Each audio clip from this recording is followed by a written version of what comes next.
आज मैं आपसे लगभग 6 साल पहले मिले एक ऑनलाइन पीछा करने वाले की कहानी के बारे में बात करना चाहता हूँ। अब मैं इससे बाहर आ चुका हूँ, शादी कर ली है और 2 बच्चे भी हैं, लेकिन यह एक चेतावनी देने वाली कहानी है। आशा है कि मेरी कहानी से आप सभी सतर्क हो सकें। उस समय मैं 19 साल का था, लगभग 2013 का समय था।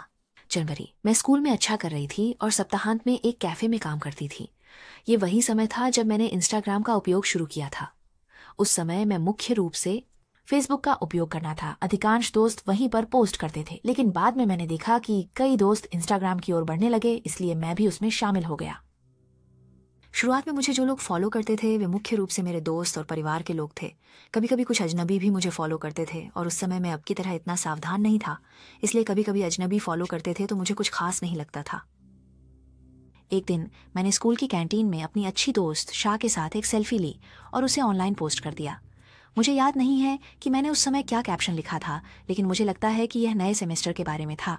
इसके अलावा मैंने हमारे स्कूल की कैंटीन का स्थान भी टैग किया और इसे पोस्ट कर दिया। हाँ, एक बात मैं लगभग भूल ही गई थी, वह यह कि उस समय एक आदमी हमें लगातार देख रहा था जो थोड़ा संदिग्ध लग रहा था। वह एक बड़ी जैकेट पहने हुए था, टोपी और बड़े धूप के चश्मे के साथ। वास्तव में बहुत अजीब था, लेकिन ये एक महत्वपूर्ण विवरण है जिसे बाद में उल्लेख किया जाएगा, इसलिए कृपया इसे याद रखें। 1 घंटे बाद हमने खाना खाया और कला की कक्षा में गए। कक्षा में मेरा फोन फाइल के नीचे रखा था, लेकिन मैंने देखा कि स्क्रीन एक बार चमकी। इससे पहले मुझे कुछ दोस्तों के लाइक और टिप्पणियां मिल चुकी थीं। उस समय मैंने जल्दी से फोन पर एक नजर डाली और देखा कि एक टिप्पणी थी जो कुछ इस तरह थी: वाह, शानदार फोटो, मुझे आपके स्कूल के शुभंकर का बैकग्राउंड में होना बहुत पसंद आया। मैंने टिप्पणी करने वाले का नाम नहीं देखा जब तक कि कक्षा खत्म होने के बाद हॉस्टल वापस नहीं आ गई। तब मैंने सूचनाओं को ध्यान से देखा और उस व्यक्ति के नाम पर क्लिक किया।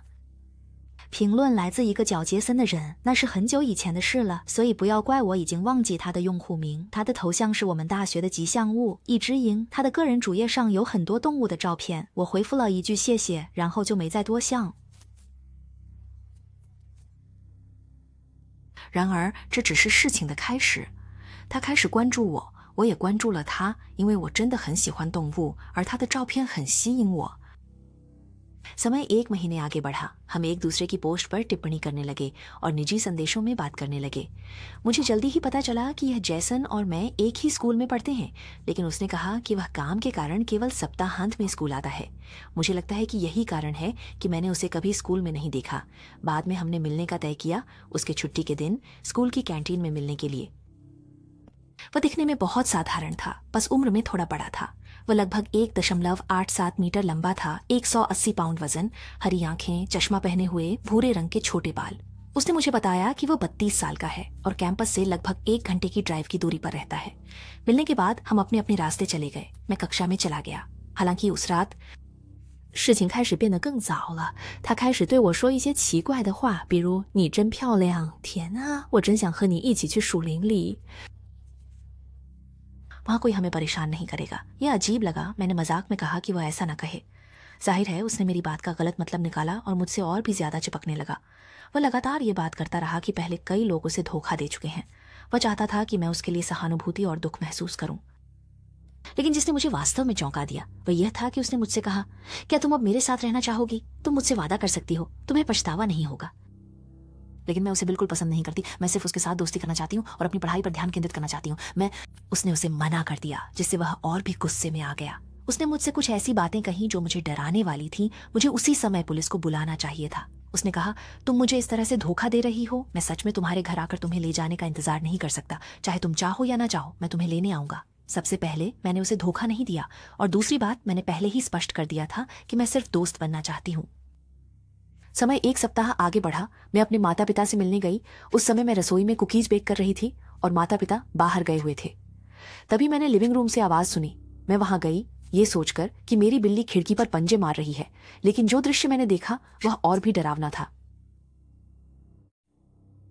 वह जेसन है, यानी वह आदमी जिसने 1 हफ्ते पहले मुझसे बात की थी। उस समय वह मेरे घर की खिड़की के बाहर खड़ा था, खिड़की खोलने की कोशिश कर रहा था। वह मुझे घूर रहा था। उसके चेहरे पर एक अजीब सी मुस्कान थी। मुझे अचानक याद आया कि पिछला दरवाजा खुला है और मुझे तुरंत एक ठंडक महसूस हुई। मुझे लगता है कि उसे भी यह बात समझ में आ गई, क्योंकि वह तुरंत मुड़कर पिछवाड़े की ओर दौड़ पड़ा। मैं जल्दी से बिखरे हुए लिविंग रूम से होकर रसोई के पिछले दरवाजे की ओर दौड़ी।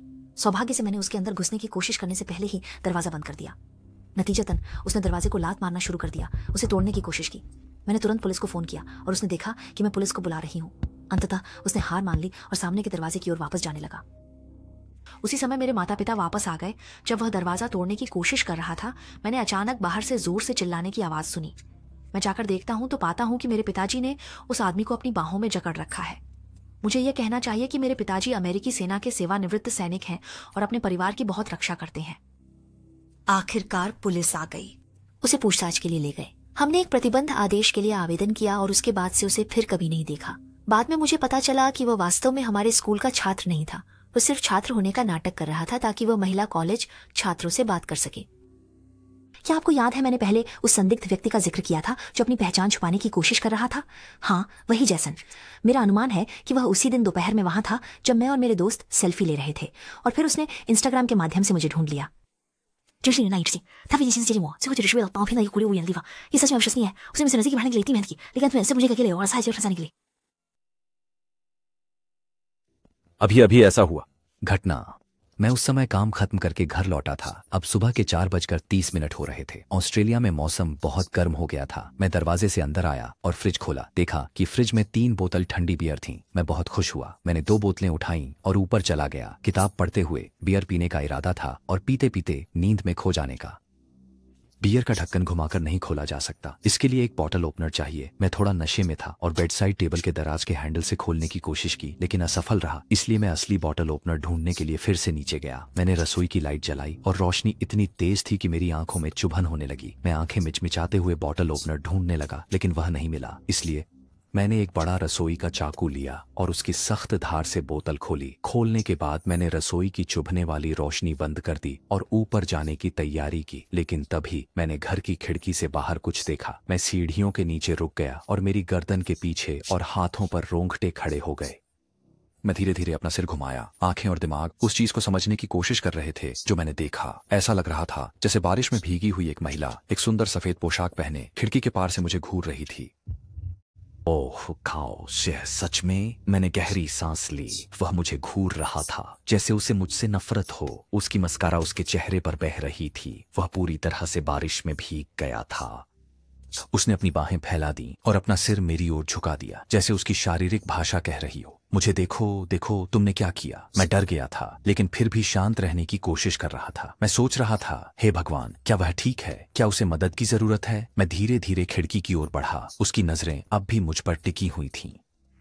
अब हमारे बीच की दूरी 1 मीटर से भी कम है। मैंने कांच के पार जोर से कहा, क्या आप ठीक हैं? क्या आपको मदद की जरूरत है? क्या कोई आपके साथ है? तब मुझे अचानक समझ में आया, मेरा दरवाजा बंद था और वहां 2 मीटर ऊंची बाड़ थी जिसे चढ़ना बहुत मुश्किल था। वह अंदर कैसे आया? उसने मेरे सवाल का जवाब नहीं दिया। उसकी आंखों में सिर्फ नफरत थी। हम वहां लगभग 30 सेकंड तक खड़े रहे। मैं घबराकर चारों ओर देखने लगा। यह सब समझने की कोशिश कर रहा था और वह बस मुझे घूरता रहा। फिर उसने आखिरकार अपना मुंह खोला जैसे कुछ कहने वाला हो, लेकिन उसके मुंह से शब्द नहीं निकले, बल्कि एक पागल ऊंची आवाज, म्याऊं। लाफो कमसे कौटिशा